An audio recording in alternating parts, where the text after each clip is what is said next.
2 years ago, we brought you the world's ugliest keyboard. Then, a year later, we built our own keyboard from scratch. How could we up our keyboard game any further? By building the most expensive keyboard we possibly could. Completely out of metal. ModMic's new lineup features the ModMic USB, the new ModMic Uni, a complete revamp of their original 3.5mm mic, and the ModMic Wireless. Check them out at the links in the video description.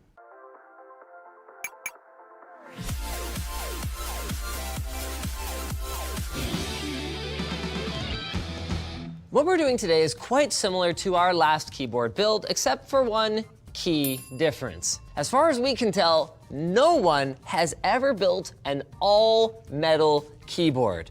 So, where do you even begin with something like that? Well, all metal parts, of course. Starting with a base to build upon. And that's where our pals at Dixie Mech come in.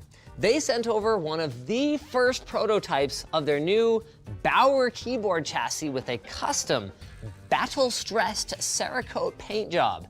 This thing is CNC machined from 6063 aluminum, so it's like freaking heavy. It sports a 65% layout and is absolutely sextastic.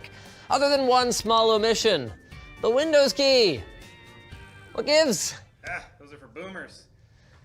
Anyway, in Dixie's words, the Windows key is your worst enemy, and while I personally don't agree, I'm certainly willing to give this thing a shot. Now, they're mostly known for their gorgeous keycap sets and accessories, so we're gonna see how their first foray into keyboard design holds up. And with a retail price of $460 US, I sincerely hope that it is absolutely amazing. Crazily enough though, this is not even the most expensive part of this build.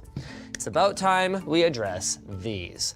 This right here is a full set of completely custom billet brass keycaps made by Salvin. Each of these keycaps starts as a solid chunk of brass that gets machined, abrasive blasted, and finally Cerakoted to prevent oxidation. This is truly peak keyboard bling here, guys. The only way that you could take it a step further is to make them out of frickin' gold or something. Literally days of machine time was needed to make 66 of these caps. And they're not just gold-like in color, but in mass as well. These things are freaking heavy. Your run-of-the-mill spacebar, where'd my spacebar go? It's gonna weigh about 8 grams. This one? 40 grams. So the sheer mass of these caps was actually a major consideration in our decision-making process when we were trying to figure out what key switches to use. We tested switches from Cherry, Gateron, and Kaiwa extensively, and finally decided on, here we go, these Gateron blacks here. Their higher actuation force helps to balance out our heavy caps, and their linear travel is silky smooth. But not smooth enough. I mean, this is supposed to be an exercise in overkill, is it not, ladies and gentlemen? So we, and of course I mean Colin, went ahead and purchased 2 different lubricants from Apex Keyboards and painstakingly opened up and lubed every single switch and stabilizer to make them even smoother and more quiet. If you guys want to see some more switch testing, by the way, definitely get subscribed because we have a completely blind switch test video coming up that you won't want to miss. For now though, check this out. Here's an unlubed one. Here's the lubed one. Okay, they don't sound that different, whatever. The point is it feels smoother. So with the addition of, where'd they go? Ah yes, these Cherry screw-in stabilizers, the gang's all here. So all that's left is to assemble the board. Let's fire up the soldering iron and get to work, shall we? Not a bad soldering job, actually. That's pretty, pretty consistent. Now that we've got it open, you can see the Type-C port on the inside of the Bauer case here. So now all that's left is final assembly. So we're gonna put our mid plate onto the base, and I believe the screws are right here. Yep. Then we're gonna put the top plate over and put on all of our hefty keycaps. Okay, so let's get this all screwed together now. Yeah. Oh, you're gonna do it. I'll just stand here and look pretty then. Actually, I'm gonna take this opportunity to show you guys all the pretty options that we have for accent keys like the escape key. So Salvin actually made up a few different ones for us. There's a Dixie keycap. Man, these things are heavy. And there's an LTT one. Look how good this looks. What's the printing process he's using on this? Is it just silk screen or what? No, they're laser etched. Oh, Yeah, so they're Cerakoted. oh yeah, you can feel it. Yeah, he had a color made for us. That and is then, incredible. How much is each keycap? each keycap's like, $50-ish. You weren't kidding when you said that. No. The kit wasn't the most expensive part of this. It really isn't. It's like $2,000-ish worth of keys. I have to start with the LTT key. Yeah. So here's something to bear in mind, guys. The actuation force of these keys is 50 grams. And for most of them, we don't expect that to be a huge problem, like your typical, your escape, your W, your ASD, all that good important stuff. The spacebar, we're a little worried about. I mentioned this before, but this is a 40-gram key, meaning that this could end up being like basically a hair trigger, like 10 gram force. Can I try this out before we finish it all Yeah. up? I gotta try this. All right, so if I'm like in my WASD, oh, Nothing there. you barely have to touch it. Check this out, check this out. Watch this, you guys should be able to tell. It can barely lift itself back up. Like the response force is so little. Oh, that poor spacebar. Has he ever made a spacebar before? Oh, I'm sure he has, but there just has to be a little more forethought, I think. We can probably find some springs to chuck in the stabilizers or Yeah. respring the switch. I don't know at this point, but we're just gonna make it happen. You know what? And we can adjust. The other ones though, Yeah, the other ones are great. that's got a nice sound to it. Okay, let's slam these keys on. Yeah, all right.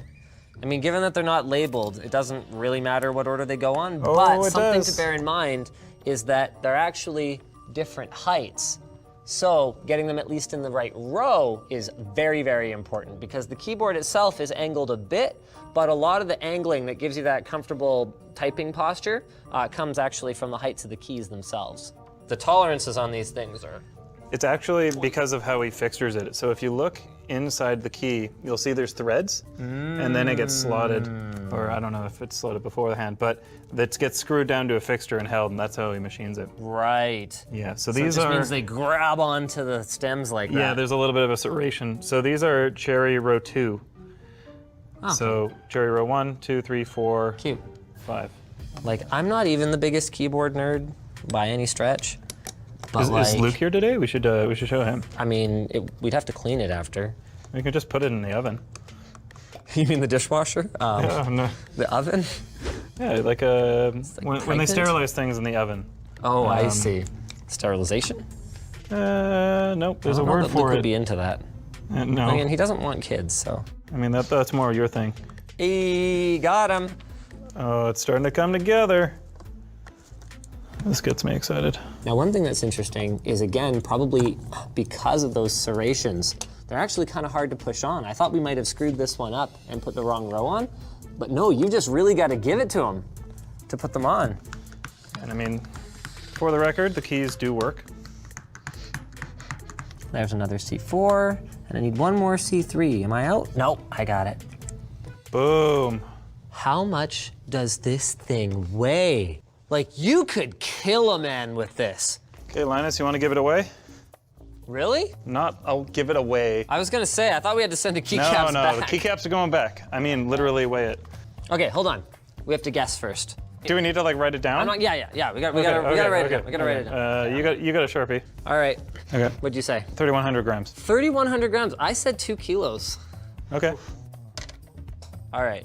So that one's just shy of a kilo. Yep. But that's a full 104 key. And this is, But it's plastic. well, this one's got a metal plate here. It's thin. It's basically a veneer. And then this is what, a 65%? Oh my goodness, I'm way off.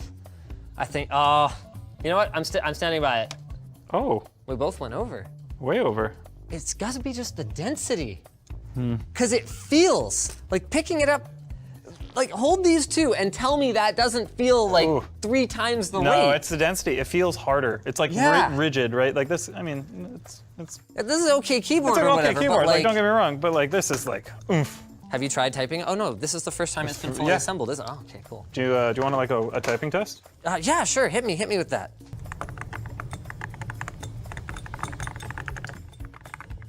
And time.